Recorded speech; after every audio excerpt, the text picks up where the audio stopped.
Is this real life? Yeah, this is real life. When you entrust a man with the public trust, and you know that he's human, and you don't want him to run amok, you bind him down with an oath. I know we heard talk today about someday you may see those in the uniform, in violation of their oaths, pointing the gun at you, their masters, in an unlawful way. I pray that never happens. It has happened. I want to assure you, the man in the uniform will not be I. Law enforcement and military are not the enemy. There's a lot of people that think, oh God, we're going to have to fight the U.S. forces, we're going to have to fight the Marines, we're going to have to fight the Army. And that's not the case. The U.S. military is not against the people. We are the people.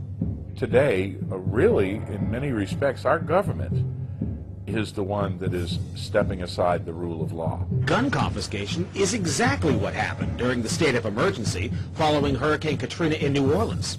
The social controllers are very scared of police and military rediscovering their oath of office. I will not obey orders to impose martial law. I will not obey. They understand that throughout history, tyranny comes to your door in a uniform.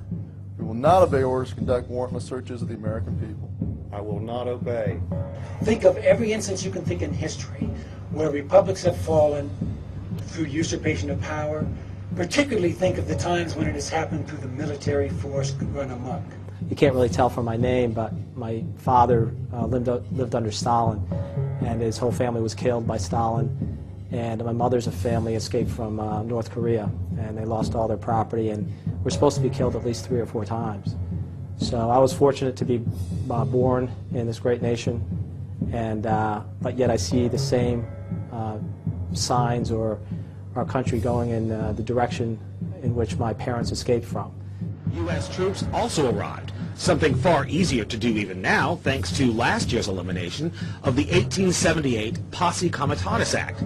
That forbid U.S. troops from policing on American soil. We will not obey any orders to force American citizens into any form of detention camps under any pretext. I will not obey. To what degree are we anymore mindful of oaths? If we had law enforcement in America keeping their oath to do just that, we would have our constitutional republic back tomorrow. That's how powerful this movement is.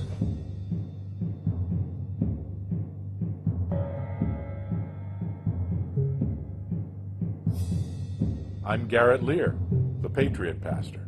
This is where the battle was fought, right here in the Lexington Battle Green. This is sacred ground. This is one of the most important pieces of real estate in the history of America. This is where it happened, and this was the shot basically heard around the world, and still being heard around the world, I think. I grew up in the town of Lexington, standing on the green, playing on the green. When I was a boy growing up, my mother told me about our ancestry, and so I started to go on the village green in Lexington, but didn't pay a whole lot of attention except to the statue of John Parker. Everyone could look up to him because he wasn't white, he wasn't brown, he wasn't red, he wasn't yellow, he wasn't black, he's green, actually. So anyone could identify with him, and I said, one day when I grow up, I want to be like him. Welcome to Lexington, the cradle of American liberty. Most people don't know really what happened at the Battle of Lexington, but basically what happened was the night before the battle, that would have been April 18th, riders came in, that's the midnight ride of Paul Revere. It was actually John Dawes that did it, and a man named Prescott, because Paul Revere was interdicted by the British troops.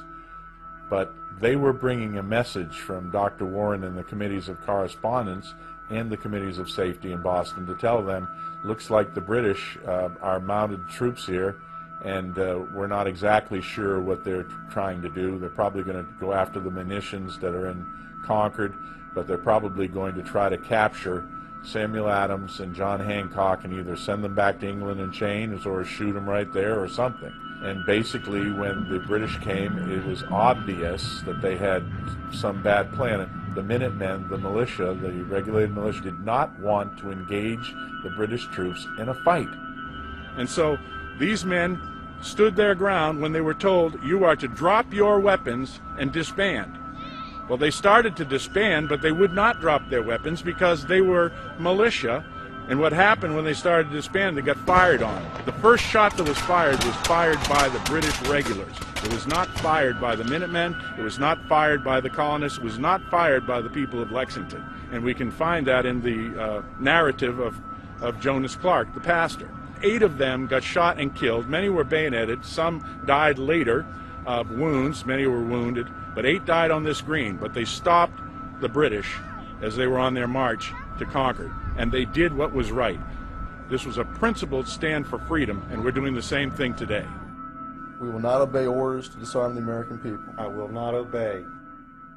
Well, today we're here on the green at Lexington, April 19th, which is the anniversary of April 19, 1775, which was the first shot and fire of the American Revolution. I'm Stuart Rhodes, the founder of Oath Keepers, which is a nonpartisan association of current serving military, police, and veterans, all of us who swore an oath to defend the Constitution. And our mission is to make sure that all of the other oath takers are oath keepers. Gun confiscation is exactly what happened during the state of emergency following Hurricane Katrina in New Orleans.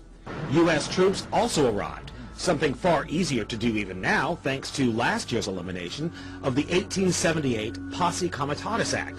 That forbid U.S. troops from policing on American soil. We've had critics to say, well, what are you guys talking about? Of course I'm going to keep my oath. I find it offensive that you even suggest that a military officer or a police officer would not keep the oath. And we say, hey, we got one word for you, Katrina. Okay? Look at what happened there. And so we want to make sure there are no more Katrinas. We don't want any more of that. What we're hearing is that a lot of those guys just weren't prepared for those orders and hadn't thought about it ahead of time. Then we have Lieutenant Commander Cunningham, Guy Cunningham, who was the author of the 29 Palms survey that was done back in 1995, where he surveyed the Marine Corps, some Marines at 29 Palms, and asked them whether or not they would fire on Americans who resisted in an attempt to disarm them. If orders came down to disarm the American people and they resisted, would they fire on them? So the 29 Palms survey, ending with question 46, with the scenario that the government has banned all non-sporting firearms and that the American citizens in possession of these firearms have 30 days to turn them over to the local authorities. At the end of this period of time, several citizen groups form that refuse or resist the confiscation of these firearms banned by the U.S. government.